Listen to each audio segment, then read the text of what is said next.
los die balle.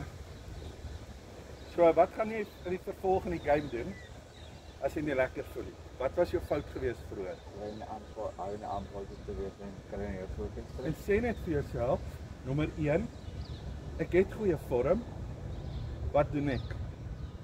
Verkeerd. En wat het ons uitgefigure vandag, doen jy verkeerd? Nee, maar jy het ook weer eens gaan soek vir iets wat jy daar is nie.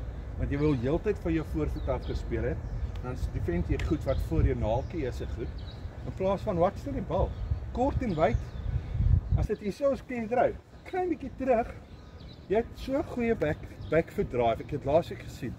Ek het vir jou half volley wyd gegooi. En jy was daar, klaar en jy dit vermoor, né? Ja, maar back foot drive is nie vir jou.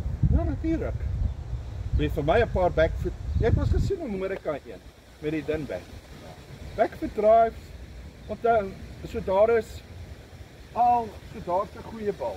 En dis daar op jou paadjie, né? En dan bietjie terug en weier as hy wegswaai is 'n goeie bal. Maar as dit flip en reguit is en dit gaan hiernatoe. Jy's klaar daar. Verpin. Al is jy bang om dit te hard te slaan, punch dit net. Boef. Ja. Kry dit in die middel want jy kyk daai back foot drive wat jy nou gespeel het. Jy kan so onthou die enigste defensive shot is jou forward defensive shot wat jy wil en terug hierso wat jy net hier voor jou speel. Daarna, dis hoekom dit 'n back foot drive is. As ek hou enige shot wat ek sê is 'n drive is 'n powerful ding. En jy slaan dit goed genoeg.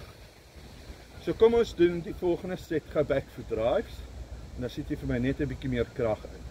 Ja. Maar hierdie les is al voel jy shit, sê net vir jouself nommer 2. Daar's 2 goed wat jy altyd doen. Is of jy watching the ball en jy fokus nie op die bal nie, né? En dan die ander ding is, daai dag is weer die pools. En nou vandag, omdat ons frontvoet gewerk het, wil jy alles frontvoet te gaan het. Hou net die bal dop. Jou instink het ons vir 35 naweke nou al aangewerk. Dit's goed genoeg. Gaan net in en gaan watch net die bal. Die res sal alles van self oorneem soos jy nou gesien het. Okay. Ons nog steeds as 'n res front te doen. Want een set back foot en dan weer terug frontvoet. Dis ook 'n set een. Ja. Ja.